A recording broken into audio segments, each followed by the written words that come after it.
میرے نبی پاک صلی اللہ تعالیٰ علیہ وآلہ وسلم کے غلام حضرت انس بن مالک رضی اللہ تعالیٰ عنہ فرماتے ہیں کہ رسول پاک صلی اللہ علیہ وسلم نے مجھ سے فرمایا تھا کہ بیٹے نماز میں ادھر ادھر دیکھنے سے بچو، کیونکہ فرمایا نماز میں ادھر ادھر توجہ کرنا یہ بندے کو ہلاک کر دیتا ہے، ہلاکت ہے اس میں اگر تم نے ادھر ادھر توجہ ہوگی۔ نماز تم مالک کی بارگاہ میں کھڑے ہو اور تم دیکھ ادھر ادھر رہے ہو، تو ایک تو نماز عاجزی کے ساتھ، پھر فرمایا والذین ہم عن اللغو معرضون، وہ لوگ جو فضول باتوں سے لغویات سے اپنا منہ پھیر لیتے ہیں، فضولیات سے۔ ہمارے ہاں نا بہت سارے لوگ ایسے ہیں جو بلا وجہ ان چیزوں میں دلچسپی لیتے ہیں جو ان کے مطلب کی نہیں ہے، ان کے مطلب کی مطلب آپ کسی سے ملیں کہتے ہیں کیا حال ہے، ٹھیک ہے جی، بچوں کا کیا حال ہے، ٹھیک ہے، بچے کتنے ہیں؟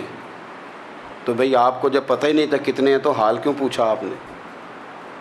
آپ کرتے کیا ہیں؟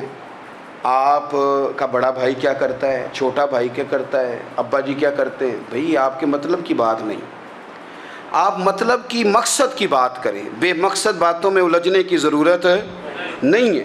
دیکھیں اپنا ادارہ میں چلاتا ہوں، اپنا گھر آپ چلاتے ہیں، اپنی ڈیوٹی آپ کرتے ہیں، آپ کو زیادہ بہتر پتہ ہے کہ آپ اپنا گھر کیسے چلا رہے ہیں، مجھے زیادہ بہتر پتہ ہے کہ میں مدرسہ مسجد، مجھے زیادہ بہتر پتہ ہے اس کے اندر کون سی اصطلاح کس طرح کرنی ہے، یہ مجھ سے زیادہ بہتر کوئی بندہ جانتا نہیں۔ اب ہم کیا کرتے ہیں، جب ہم دوسرے کے کام میں مداخلت کرتے ہیں تو دو نقصان ہوتے ہیں، ایک تو اس کے ساتھ ہمارا رائے کا اختلاف ہو جاتا ہے، اور دوسرا ہمارے اپنے بہت سارے کام رہ جاتے ہیں، کیونکہ ہماری توجہ ہی دوسرے کی جانب تھی، اپنے بڑے سارے کام رہ جاتے ہیں۔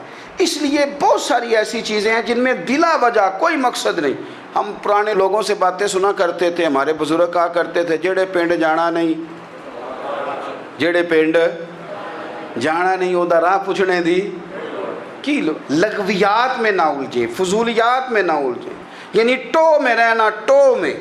آپ یقین کریں میں نے پرسنلی طور پہ اس چیز کو محسوس کیا ہے کہ ہمارے بہت سارے اہم حقوق صرف اس لیے مس ہوتے ہیں کہ ہماری اپنے سے زیادہ توجہ سامنے والے پہ ہوتی، سامنے والے۔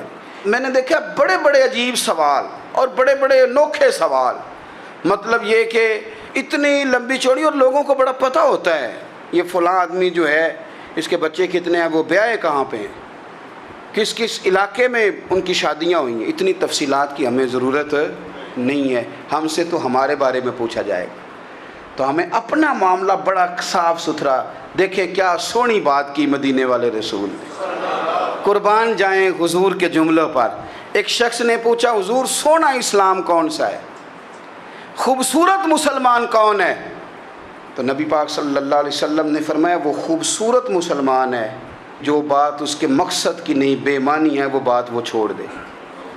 بے مقصد باتوں سے الجھنا جو بندہ چھوڑ دے وہ مسلمان بڑا سونا مسلمان ہے۔